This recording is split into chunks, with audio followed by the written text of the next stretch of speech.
Selamat datang kembali di pembahasan mendalam kita. Kali ini kita masuk ke bab 6 buku Great by Choice. Ada konsep menarik nih, namanya SMAC. Iya, SMAC.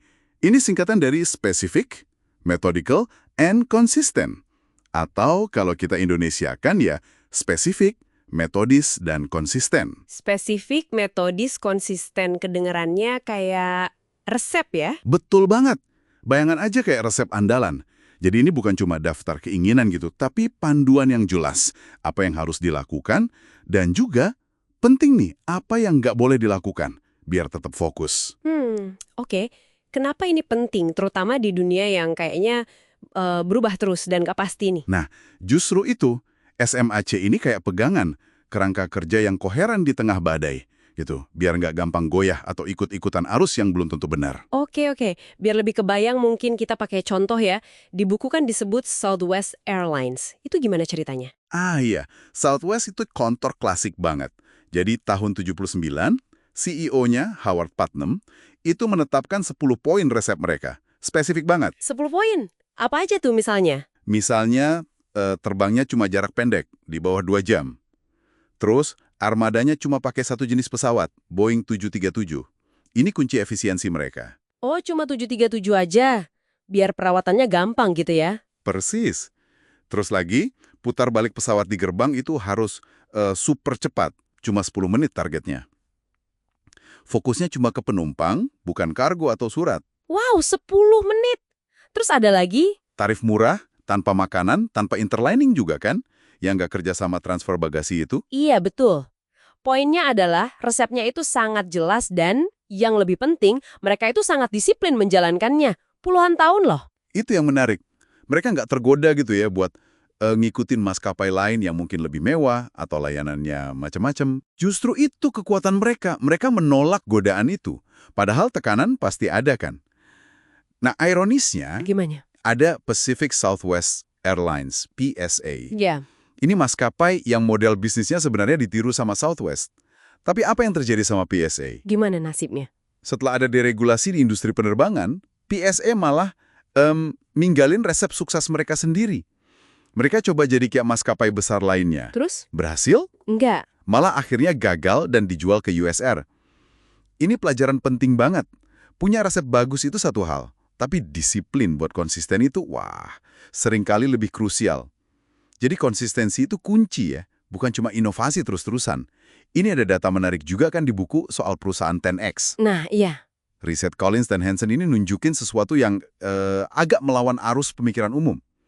Perusahaan 10X yang sukses luar biasa itu, Ya. mereka mengubah resep SMAC mereka jauh lebih sedikit dibanding perusahaan pembanding. Cuma sekitar 15% elemen resepnya yang berubah dalam jangka panjang. 15%. Sedikit banget ya kalau perusahaan pembandingnya. Rata-rata ngubah sampai 60% resepnya. Jadi, perusahaan paling sukses itu justru hampir 85% waktunya bertahan dengan resep intinya. Wah. Contoh lain selain Southwest? Apple. Ingat kan masa-masa Apple sempat limbung?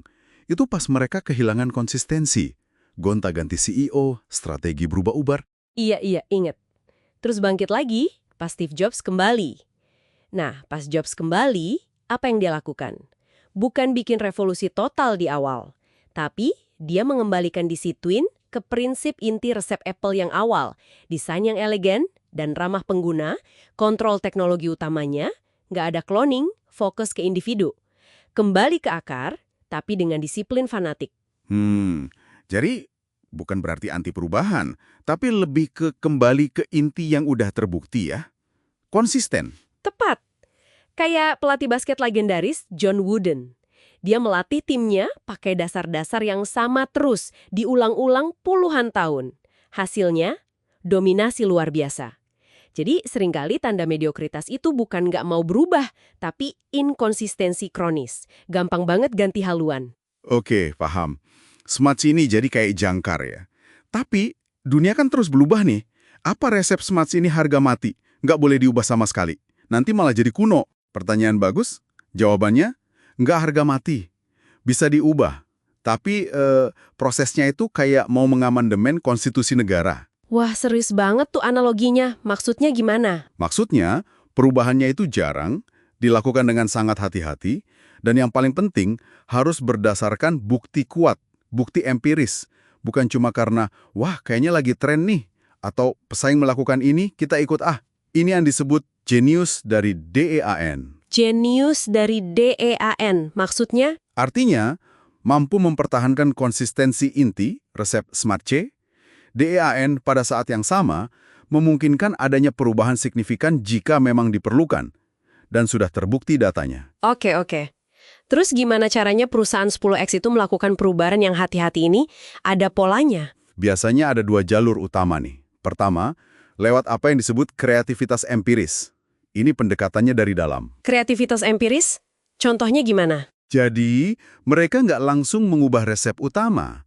Mereka uji coba ide baru dulu dalam skala kecil. Istilahnya, tembakan peluru dulu. Kalau peluru ini kena sasaran, terbukti berhasil, baru deh tembakan meriam, alias dijadikan bagian permanen dari resep SMAH. Contohnya ada? Progressive Insurance. Sebelum mereka meluncurkan asuransi mobil standar secara nasional, mereka uji coba dulu di beberapa negara bagian. Lihat hasilnya, pelajari, baru skala diperbesar.